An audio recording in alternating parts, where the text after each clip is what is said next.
दापोली तालुक्यातील दाभोळमध्ये विद्यार्थ्यांनी कुठल्या शाळेत बसावं यासाठी पालक आणि ग्रामपंचायतीमध्ये वाद सुरू आहेत। कन्या शाळा ही जुनी आहे, मोडकळीस आलेली आहे, विद्यार्थ्यांना तिथे धोका आहे असं ग्रामपंचायतीचं म्हणणं आहे। पण पालक काही ग्रामपंचायतीनं दिलेल्या शाळेमध्ये जायला तयार नाहीयेत। कन्या शाळेची जी जुनी इमारत आहे ती पूर्णपणे निर्लेखित झालेली असताना, मोडकळीस आलेली असताना आम्ही तेथील मुलींची व्यवस्था मराठी शाळेमध्ये सुसज्ज इमारतीत केलेली आहे आणि तिथे सर्व प्रकारची व्यवस्था केलेली असताना सुद्धा पालकांचा आणि शाळेचा हा हट्ट असा आहे की ती जी निर्लेखित इमारत केलेली आहे तिथेच बसण्याचा।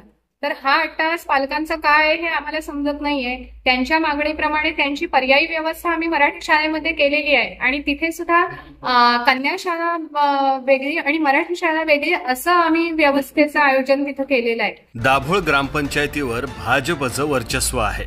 अशातच ग्रामपंचायतीनं घेतलेल्या निर्णयाच्या विरोधात काही पालक जात आहेत आणि ते आमदारांचं नाव घेत आहेत। त्यावर ग्रामपंचायतीच्या सरपंचांनी आश्चर्य व्यक्त केलं आहे।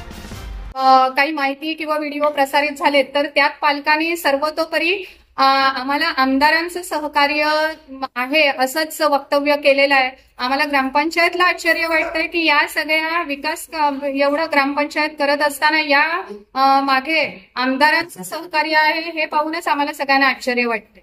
ही एवढी चांगली सुसज्ज अशी इमारत आम्ही त्या मुलांना कन्या शाळेच्या बसण्यासाठी व्यवस्था केली असताना सुद्धा तिथे पालक आपल्या मुलींना बसण्यासाठी पाठवत नाहीत।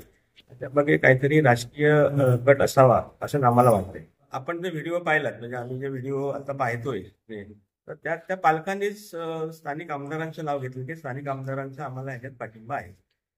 ज्या जागेवर कन्या शाळा आहे ती जागा ग्रामपंचायतीच्या मालकीची आहे। त्या ठिकाणी आम्हाला कम्युनिटी हॉल करायचा आहे आणि गावाच्या विकासाच्या दृष्टीनं आम्हाला महत्त्वपूर्ण पावलं उचलायची आहेत। यामध्ये जर कुणीही आडकाठी आणण्याचा प्रयत्न करत असेल तर जनता त्याला योग्य उत्तर देईल असा इशारा उदय जावकर यांनी दिला आहे। दाभोळ कन्या शाळा आणि दाभोळ जिल्हा परिषद शाळा क्रमांक 1 एकत्रित करण्यामागे आमचा एवढाच हेतू फक्त होता। त्या दोन्ही शाळांचं पट एकत्र झाल्यानंतर एक शिक्षक विद्यार्थ्यांना वाढणार, त्याच्यात विद्यार्थ्यांचा फायदा, शासनाचा एक शिक्षक मोकळा झाला तर शासनाचा फायदा आणि आमचा याच्यामध्ये फायदा असा की आमची ग्रामपंचायतीची जागा आहे ती आम्हाला तिथून मोकळी करून मिळेल। आम्हाला त्याच्यावरती चांगला सुसज्ज हॉल, कम्युनिटी हॉल, ज्याच्यामध्ये बचत गटांसाठी काहीतरी आम्ही करू शकतो, ज्याच्यामध्ये आम्ही व्यायामशाळा करू शकतो आणि लोकोपयोगी त्याच्यामध्ये काही उपक्रम असतील ते आम्ही राबवू शकतो त्याच्यामध्ये। आता तुम्ही ह्या ज्या हॉलमध्ये बसलात तो सुद्धा बघा, आम्ही अद्ययावत केलेला आहे। हा एसी हॉल आम्ही ग्रामपंचायतला केलेला आहे। त्याच्या एसीला सुद्धा आम्ही कुठल्या ग्रामपंचायतचा निधी वापरलेला आहे, आम्ही लोकांच्याकडनं वर्गण्या जमा करून आम्ही हे सगळं केलेलं आहे। आम्हाला आमच्या गावाचा विकास करायचा आहे। त्याच्यामध्ये आमची विनंती राहील की आमच्या विकासात कोणी अडथळा आणू नये आणि असा अडथळा आणल्यास मग त्याला मात्र नाईलाजाने जनता त्या पद्धतीतच मग उत्तर देईल। दाभोळमधील कन्या शाळेचा विषय मिटावा यासाठी ग्रामस्थांनी आज उपोषणाचा हत्यार उपसला आहे। आज प्रजासत्ताक दिनी आम्ही दाभोळ ग्रामपंचायतच्या वतीने उपोषणाला इथे बसलेलो आहोत आणि आमची फक्त मागणी एवढीच होती की या दोन्ही शाळा एकत्रीकरण करणं आणि आत्ता जी मुलं जी धोकादायक परिस्थितीत जी बसलेली आहेत आणि ग्रामपंचायतीने जिथे त्यांची चांगली व्यवस्था केली तिथे न बसता मराठी शाळेमध्ये ती जाऊन आत्ता एका 100 वर्षापूर्वी जुन्या घरात जाऊन बसलेली आहेत, पण ती मुलं जमिनीवर बसलेली आहेत।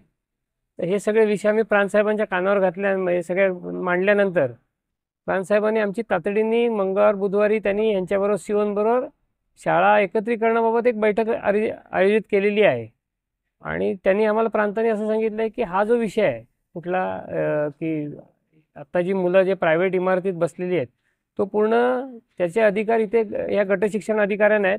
त्यांनी त्याचा तातडीने काय असेल तो योग्य निर्णय घ्यावा आणि त्यांनी तसा तुम्हाला हे करावं म्हणून त्यांनी सांगितलेलं। पण गेले 2 तास झालेत हे सगळं होऊन गटशिक्षण अधिकारी काय कुठलाही निर्णय घ्यायला आलेले नाहीत अजूनपर्यंत।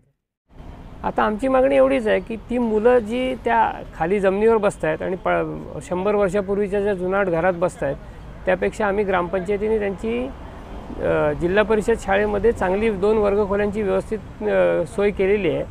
तर तिथे त्यांनी बसावं. अन्यथा गट शिक्षण अधिकाऱ्याने आम्हाला एक पत्र द्यावं की ह्या मुलांचं काय उद्या कमी जास्त झाल्यास त्या इमारतीमध्ये त्याची सर्वस्वी जबाबदारी गट शिक्षण अधिकाऱ्यांची राहील. दाभोळ ग्रामपंचायतीच्या या विषयाला भाजपा आणि उद्धव बाळासाहेब ठाकरे यांच्या शिवसेनेनं पाठिंबा दिला आहे. या विषयावर प्रशासन कशा प्रकारे तोडगा काढतं आहे याचीच सर्वांना उत्सुकता आहे. शमशाद खान, माय कोकण, दापोली. माय कोकण सबस्क्राईब करण्यासाठी लाल बटनवर क्लिक करा आणि त्यानंतर येणाऱ्या बेल आयकॉनवर क्लिक करून सर्व अपडेट्स आपल्या मोबाईलवर मिळवा.